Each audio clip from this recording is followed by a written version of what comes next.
Hi there, Chandra here from StarAstrologyHealing.com, continuing on with my talks about travels through Central Australia. You can find the earlier talks on the website. Just search Footsteps of Light or This Ancient Land and you'll find lots of links. I'm going to talk to you today about some time we spent at Mapatwa, that's in Alice Springs. There's so much to do and to see around the district, and the traditional teachings around Mapanwa, I'm not sure how you pronounce it, are to do with the caterpillars. 3 caterpillars, very important ancestral ancient beings from which all life sprung, and how they, by their nibbling away, created the various ridges of the east and the west McDonald's, the Juricha ranges. Yes, and so there's a place in town known as the Olive Pink Botanic Gardens. Well, it's actually the only arid botanical gardens in Australia. I know I've tried to visit it before and it had been closed, but we spent a couple of days there. I think we might have gone back twice, maybe 3 times. It has a beautiful energy, and when I read how it was inaugurated there, then I understood why it really is a spiritual haven in the heart of what can be sometimes a challenging town. Olive Pink was a woman ahead of her time. She was an illustrator, an artist, I think, living in South Australia, and her first trip up to the Central Desert region was because once they'd opened the Ghan, the railway line, I can't remember what year this might have been, maybe it was 1910, something like that. She was on that first train up because she wanted to paint and to draw the wildflowers from the Central Desert, and that then started a lifelong passion and love that she had for the centre of Australia. And it wasn't that long afterwards that I think she went back to university, which probably would have been a feat in her day, a woman going to university early in the 20th century, and she studied everything she could, and basically, had a major career move, abandoned her secure life and secure job in Adelaide as an illustrator, and she moved and lived for the remainder of her incarnation up in the Central Desert region. And she's much beloved by the local Indigenous people because she stood up for them. She was a voice at a time when the government's policies were about supposedly protecting the children, but really this was the stolen generation. We're probably into the late 20s or the 30s now, I think, and she spoke out about racism and paternalism, and she spoke out against the government's policies and against the missionaries. Of course, she made many enemies.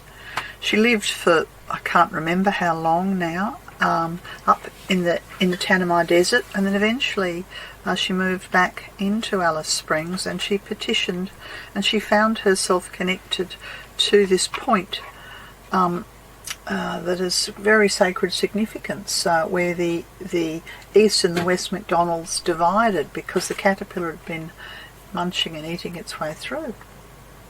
So Olive then petitioned, she had some friends in high places, and she petitioned the government. She said she wanted them to give the land to her so that she could set up an arid botanical gardens.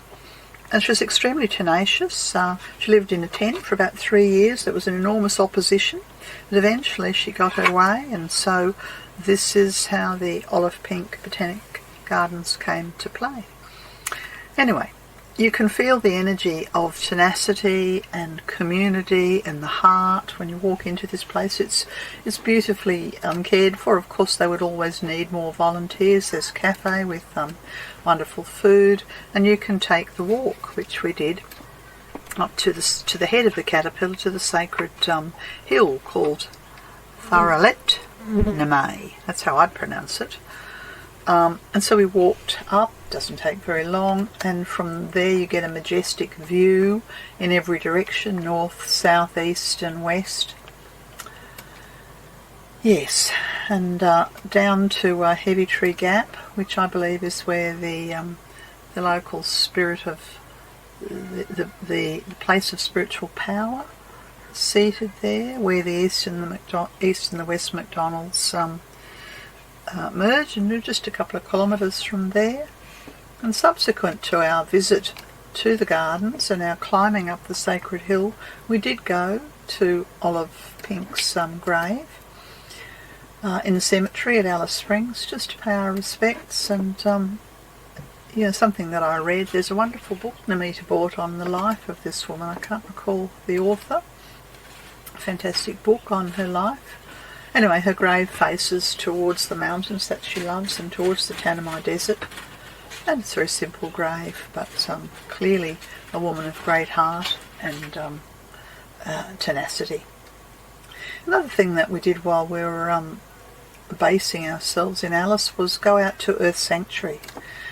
Now, Earth Sanctuary is set up by a family of 3 or 4 brothers, I can't remember, on land that they lease. I'm assuming they've got a 100-year lease or something from the government. It's very close to the airport, known as the Earth Sanctuary. And we went out there, I think it was probably more than a week. It was approaching, it was just after the new moon. Between the Easter full moon and the Vesak full moon, they had the first of what they call their deep sky nights.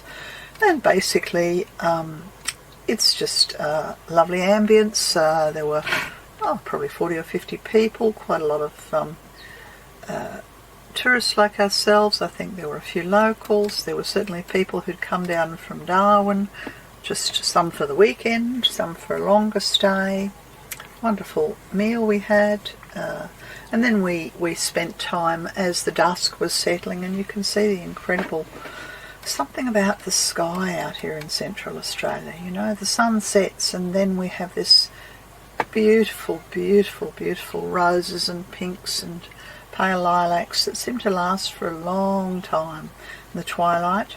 And then when that settled, we took turns to look through the, I think it's probably the biggest telescope in the region. There were 3 telescopes there, one aimed at Orion. We were told something about the indigenous traditions connected to this star system, one aimed at the moon and one at a jewel box within the constellation, I can't remember, a long way out. And then when it became very dark and the dark sky was effectively there, we were introduced to how to find our way if we get lost by orienting ourselves against Orion. And there was a gentleman there who explained these astronomical constellations. We could, the heavens and the sky is so vast, and you can see our zodiac's just this tiny little piece in the middle of it all. But the most interesting thing from this evening out with our deep sky night, apart from the wonderful view of the moon close up where you can see all the craters and what have you, was the presenter was sitting talking to the group of people, and in behind him came rushing this incredible emerald green light that then exploded. We thought it was on cue. We thought it was part of the show. We thought it was like a fireworks or something, and it exploded this sort of brilliant emerald green light. Subsequently we discovered that no, this was really just a fireball, and they had not orchestrated it at all, but it had come literally to our audience bringing emerald fire, which I thought was very interesting because I have a connection with emerald fire, as do many people on the spiritual path, through the heart of love, through the Lord Maitreya. Anyway, that's just a bit of a chat of other things we've been up to. Hope you're enjoying this series and feeling inspired to come out and connect to this land and this country and the people who've been the custodians for 60,000 years and counting. This has been Chandra. You can find the other talks on my website, starastrologyhealing.com. Search for footsteps of light. Okay, catch you later. Bye for now.